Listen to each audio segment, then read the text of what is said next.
3 tumbler சர்க்கரை, 1 tumbler தண்ணி, அதுக்கப்புறமாக கொஞ்சமாக கேசரி பவுடர் எல்லோ கலர் போட்டு ஜீரா கொதிக்க வச்சுக்கோங்க. கம்பி பாகு வரணும். இந்த ஜீரா கொதிச்ச உடனேவே நம்ம இப்போது கடலை மாவு ரெடி பண்ணிக்கலாம். இப்போ 3 டம்ளர் சர்க்கரை போட்டிருக்கோம்.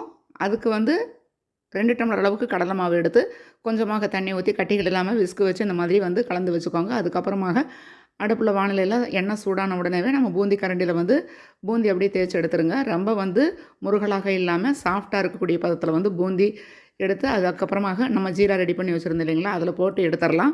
இதே மாதிரி எல்லா பூந்தியும் போட்டு எடுத்து அந்த ஜீராவில் போட்டோம்னா அந்த ஜீராவுக்கும் அந்த பூந்திக்கும் கரெக்டாக இருக்கும். இது ஒரு 10 நிமிஷம் ஆன உடனேவே ஜீராவில் அப்படியே பூந்தி எல்லாமே ஊறிடும். அதுக்கப்புறமாக ஏலக்காய் தூள் கொஞ்சமாக போட்டுக்கலாம். நெய்யில் வறுத்த முந்திரி திராட்சை எல்லாம் போட்டுக்கிட்டு அப்படியே இதில் உருண்டைகள் பிடிக்க ஆரம்பிக்கலாம். லைட்டாக பச்சை கற்பூரம் போட்டுக்கோங்க.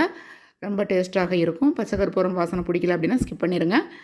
இப்போ இந்த உருண்டைகளெல்லாம் பிடிச்சாச்சு. இந்த லட்டு சாப்பிட்டு பார்த்தோம் அப்படின்னா செம டேஸ்ட்டாக இருக்கும். வேறு லெவலில் அட்டகாசமாக இருக்கும். கண்டிப்பாக ட்ரை பண்ணி பாருங்கள். நெக்ஸ்ட் வீடியோவில் உங்களை மீட் பண்ணுறேன். வாழ்க வையகம், வாழ்க வளமுடன்.